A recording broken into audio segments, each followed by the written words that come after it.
আসসালামু আলাইকুম রহমতুল্লাহি বারাকাতুহু। আমাকে চেনারা শুনছেন। আমি অনেক দিন ধরে একটা কাজ করতে চাচ্ছিলাম, একটা বিষয় নিয়ে।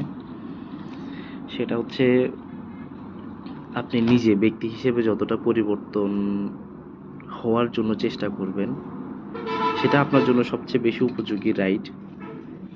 কিন্তু আপনার সাথে সাথে যদি আপনি আপনার পরিবেশটাকেও পরিবর্তন না করতে পারেন, তাহলে আপনার যে ব্যক্তি পরিবর্তন সেটা খুব একটা দীর্ঘায়ু এবং কি ফলপ্রসূ হবে বলে আমার মনে হয় না।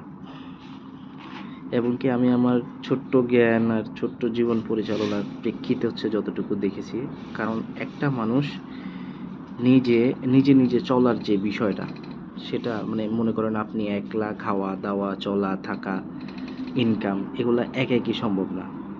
যেহেতু